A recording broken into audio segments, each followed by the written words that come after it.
라고 인사 나눕니다. 이 밤에 잘 나오셨습니다.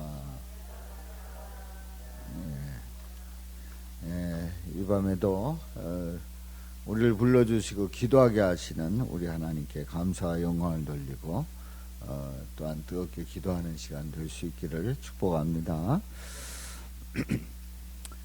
우리가 요즘 환경적으로 아주 예민한 민감한 때입니다. 그래서 또 실제로 격리도 되고 또 오미크론도 요즘 확산 추세에 있어가지고 뭐 얘기를 들어보니까 뭐 인천만 해도 10,000명 된다면서요? 1,000명? 10,000명이 아니라 예? 인천만 뭐 7명 됐던 8명 됐던 뭐 아무튼 많은 사람들이 요즘 이렇게 확진되고 있는데 너무 많아가지고 뭐 얘기를 들어보니까 뭐 그 확진이 됐어도 뭐 인정을 안 하고 그냥 지나가기도 하고 뭐 그런다고도 합니다만은 어찌됐든 조심하시고 또 이 밤에도 그럼에도 불구하고 나오셔서 기도하는 여러분들을 축복합니다. 또 이렇게 이혜정 집사님이 또 이렇게 건강하게 나와서 반주를 하는 그런 모습 보니까 또 너무 반가워요. 자, 우리 박수로 환영합니다.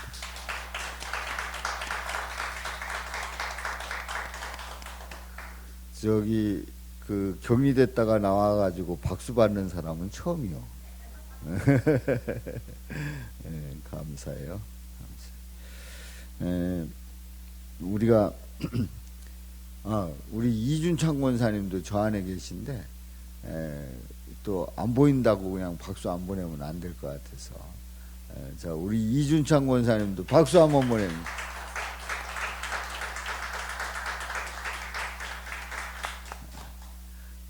일어나셔서 공손히 인사하고 앉으셨어요.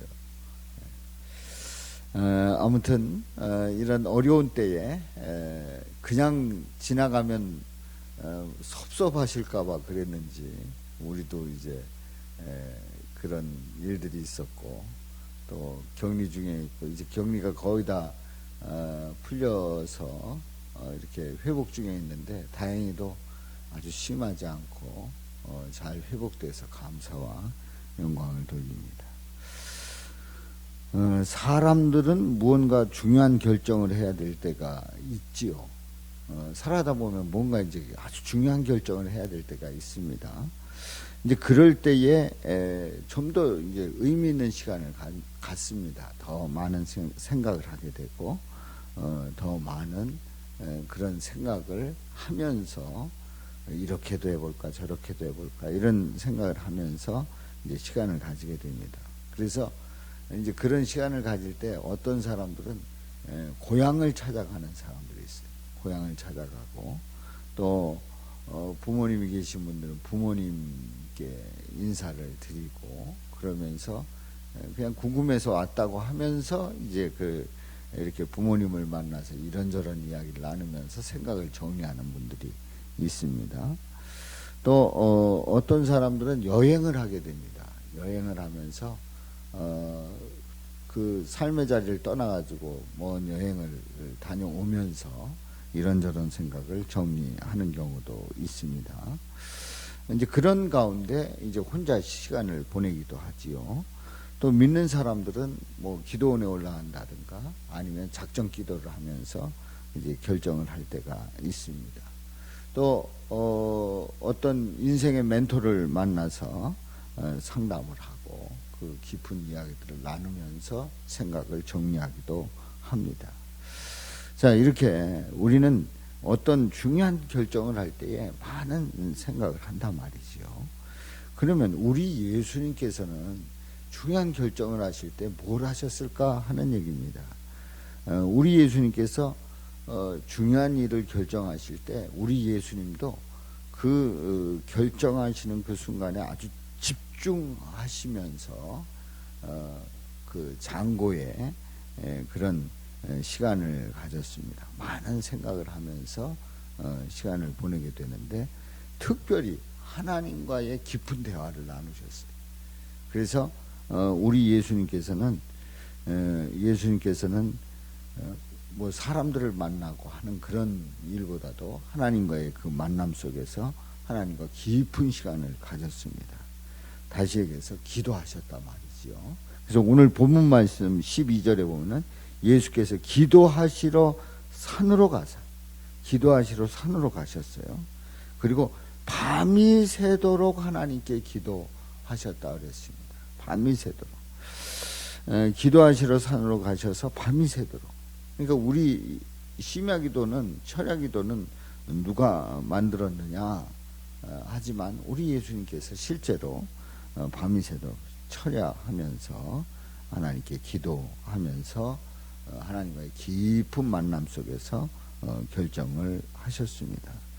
그러면 우리 예수님께서 도대체 밤이 새도록 하나님께 기도하면서 그렇게 그 깊은 그 하나님과의 만남 속에서 결정하신 일이 어떤 일일까요? 밝음에 그 제자들을 부르셨다 그랬습니다. 예수님을 따르던 제자들을 부르셨어요. 근데 제자들이 뭐 12명, 13명, 15명 이런 게 아니고 성경에서 보면 많은 제자들이 따라왔습니다. 그 중에서 12를 택하십니다. 12를 택하시고 그 12에 대해서 사도라고 칭하셨어요. 그러니까 제자긴 제자인데 그 중에 12를 사도라 칭하십니다. 그래서 12사도를 세우게 되시죠. 그래서 예수님은 부르시고 택하시고 사도라 칭하시고 부르시고 택하시고 칭하셨어요. 뭐 우리 12제자 12절 14절부터 이제 16절까지 12명의 제자가 나옵니다만은 베드로, 안드레, 야고보, 요한, 빌립, 바돌로메, 마테, 도마, 야고보, 또 시몬, 그리고 유다, 그리고 가룟 유다, 이렇게 해서 12제자를 부르십니다. 우리 예수님께서 이제 그들을 부르시고 택하시고 사도라, 이 12사도를 사도라 칭하셨어요. 그래서 사도의 기준이 뭐냐? 사도의 아주 중요한 기준은 예수님과 함께 했던 사람들, 예수님을 대면한 사람들, 그래서 예수님과 함께 생활했던 사람들 중에 예수님이 부르신 사람들, 예수님을 직접 만난 사람들이 12사도입니다. 우리는 사도 바울을 얘기합니다만, 그래서 바울은 항상 사도에 있어서 문제가 많았습니다. 그래서 사람들이 바울을 사도라고 인정을 하는데 문제가 있었습니다. 왜냐하면 그는 지금 여기에서 말씀하고 있는 12사도와 같이 예수님께서 부르시고 택하시고 사도라 칭하셨는데 바울을 그렇게 하지 않았거든요. 바울은 예수님과 함께 생활한 사람이 아닙니다. 그러나 우리 예수님을 이제 다메섹 도상에서 만나게 됐고 만남 속에서 부름 속에서 이제 그가 그 사도라고 자신이 사도라고 고백을 하면서 사도의 그 삶을 살게 되고 그리고 사도로서의 그 역할을 감당했던 이 바울의 모습을 봅니다. 자, 우리 예수님은 이렇게 12사도를 세우는 데 있어서 아주 중요한 역할을 해야 될 사도들이라는 걸 너무나도 잘 알고 있었습니다. 그래서 우리 예수님은 깊은 기도 속에서 이렇게 12명을 세우게 되지요. 그러면 이제 가룟 유다 같은 사람이 왜 그렇게 기도하고 세웠는데 가룟 유다 같은 사람이 나오느냐? 나올 수 있는 거예요. 오늘 이 본문 말씀에서 보면은 이 가룟 유다, 예수님을 팔아넘긴 이 사도들, 그 가룟 유다 같은 사람도 물론 나옵니다만은 이제 그것은 이제 따로 다시 말씀을 드리고요. 17절에 보면은 예수님께 이제 모였습니다. 예수님께서 이렇게 그 결정을 하시고 그리고 그들과 함께 내려오셔서 이제 평지에 서실 때에 그 제자의 많은 무리가 예수님의 말씀을 듣기를 위해서 이제 예수님께 나오는 겁니다. 그러니까 예수님의 그 사도로 시험을 받지는 못했지만은 제자로서 많은 사람들이 모여서 말씀을 들었고, 그리고 병 고침을 받으려고 하는 그런 사람들이 또한 모였습니다. 예수님의 초기 사역은 병 고치는 사역을 하셨습니다. 그래서 기적과 표적을 보이시면서 병 고치는 가운데서 많은 사람들이 모이도록 했고, 모인 사람들에게 천국 복음을 전하시는 예수님의 모습을 보게 되지요. 그래서 병 고침을 받으려 유대 사방에서 모여들었습니다. 예루살렘에서도 모이고, 두로와 시돈의 해안으로부터 많은 사람들이 예수님을 향해서 모였습니다. 그렇습니다. 우리 예수님은 모든 사람의 주목이 되는, 그래서 예수 그리스도를 바라보는 그런 일이 이제 예수님 사역 속에서 일어나고 있는 겁니다. 그렇습니다. 예수님은 그때나 지금이나 모든 사람의 주목을 받고, 그리고 우리는 예수님을 향하고 예수님을 바라보고 예수님의 말씀을 듣고 예수님의 능력 가운데 살아가는 하나님의 자녀인 줄로 믿습니다. 그래서 18절에 보면은 더러운 귀신에게 고난 받은 자들도 고침을 받은지라. 더러운 귀신에게 고난 받는 그러한 사람, 더러운 귀신에게 시달리는 그러한 사람도 고침을 받았습니다. 그래서 큰 무리가, 온 무리가 예수님을 만지려고 힘씁니다. 뭐 기적이 일어나니까, 뭐 귀신이 나가고 막 하니까 이제 예수님을 만져보려고 이제 모여들기 시작을 했죠. 이는 능력이 예수님께로부터 나와서 모든 사람을 낫게 함이라라. 예수님의 능력이 예수님부터 나와서 모든 사람을 낫게 하는 그런 역사가 일어났습니다. 그렇습니다. 예수님은 능력이신 예수님이십니다. 그래서 능력이신 우리 예수님, 그 예수님을 만지기만 해도 낫는다고 하는 그런 확신이 있었어요. 그리고 실제로 만졌을 때에 낫기도 하고 귀신이 떠나가기도 하고 놀라운 일들이 일어났습니다. 그렇습니다. 예수님은 생명 되신 예수님이신데, 그 생명 되신 예수님은 사람을 낫게 하는 그 능력이 있으시고, 그 예수님의 그 능력 속에서 우리 예수님은 모든 사람들을 사랑하는 놀라운 은혜와 사랑을 우리 인간들에게 베풀어 주셨고, 우리는 그 예수님을 믿고 나가는 줄로 믿습니다. 우리는 어찌 보면은 이러한 예수님의 말씀을 보면서 아니 그러면은 뭐 병 가진 사람들은 뭐 다 나오면 다 낫는 거 아니냐? 낫습니다. 다시 얘기해서 우리 예수님의 능력은 우리 가운데서 역사하시고 일을 이루시는 줄로 믿습니다. 흔히들 얘기를 합니다.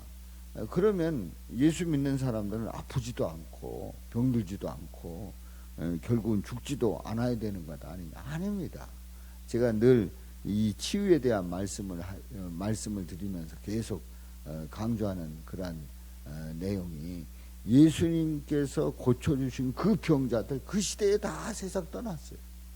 그 세상 때 그 시대의 그 상황 속에서 그 시대를 살다가 세상 떠날 때에 모두가 다 안 아프고 죽었느냐? 아닙니다. 생로병사의 그 길을 다 갔어요. 그런데 예수를 믿는 가운데서 우리가 아플 수도 있지만 능력 가운데 강건해지고, 강건하게 우리 주님께서 만드신 이유도 있으신 거예요. 왜냐하면 주님을 전하라고, 주님의 능력을 전하라고, 그래서 예수 복음을 전하라고 우리 예수님께서 그 시대에 낳게 하셨고, 그리고 건강하게 지내다가 때가 되었을 때 부름 받았단 말이죠. 그래서 우리는 이런 말씀을 보면서 그때나 예수님의 능력이 있고 치유의 역사가 있었던 거지 오늘날에는 없다. 아닙니다. 오늘날에도 얼마든지 예수님의 능력의 역사는 나타나고 그리고 일을 이루시는 줄로 믿습니다.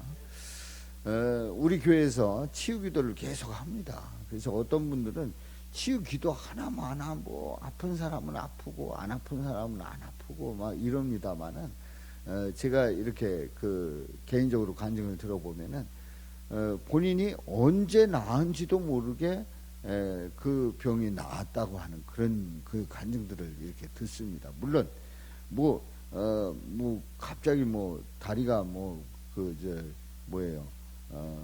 걷게 됐다가 갑자기 걷게 된 그런 표시나는 분들은 없습니다만은 놀랍게도 주님 앞에 기도하는 가운데 나도 나은 줄도 몰랐는데 낫고 강건하게 됐다고 하는 그런 말씀들을 하시는 거예요. 그렇습니다. 우리는 우리 시대 속에서 예수님을 고백하고 예수님의 능력을 믿고 예수님의 치유의 능력에 대한 확신을 가지고 나갈 때에 내 현실 속에서 내가 직접 병이 낫지 않았다고 해서 또 코로나에 걸렸다고 해서 또 감기에 걸렸다고 해서 또 무슨 병이 도졌다고 해서 그래서 예수님은 능력이었고 그래서 나는 예수 믿어봐야 소용없다. 그런 믿음의 그런 그 실토를 한다고 하면 그는 아직도 예수님을 모르고 있는 거예요. 우리 예수님은 우리가 연약한 가운데서도 강건하게 하시고 또 우리의 병을 낫게도 하시고 또 낫게 하실 때에 그 하나님의 놀라운 뜻이 있고 그리고 우리에게 생명 주셨을 때에 그 생명을 가지고 우리에게 향한 그 깊은 뜻이 있단 말이지요. 그래서 우리는 깨닫고 그 삶을 감당하면서 믿음으로 나갈 수 있기를 주님의 이름으로 축원합니다. 예수님의 능력은 우리를 일깨웁니다. 우리를 부르십니다. 그래서 우리는 예수님께 나와서 강건함을 입고 우리 주님께서 능력 주시는 가운데 담대함으로 나갈 수 있기를 주님의 이름으로 축원합니다. 제가 확진되고 이제 어느 목사님이 이렇게 전화를 걸었더니 깜짝 놀라시더라고요. 그분도 이제 격리되고 막 그런 경험이 있으셨던 분인데 저한테 하는 얘기가 이거 코로나 조심해야 된다는 거예요. 그래서 왜 그러냐 그랬더니 어느 당신네 노예 목사님이 코로나에 걸렸는데 그 병원에 가서 엑스레이를 찍었는데 폐가 하얗게 됐더라는 거예요. 그러더니 세상 떠났다는 거예요. 그러면서 하시는 말씀이 그 코로나 걸리면 잘못하면 그거 죽어. 잘못하면 그거 죽어요. 조심해야 돼요. 막 이러는 거예요. 그러면서 이제 여러 가지 이야기를 나누면서 이제 그 상황들을 같이 나누고 또 저를 사랑해주고 또 격려도 해주고 하는 그런 분인데 많이 힘이 됐지요. 그런데 이제 저는 그 어떤 코로나의 그런 그 증세가 그렇게 심하지 않았어요. 그래서 제가 그 보건소에 연락을 해가지고 나는 무증상인 것 같다.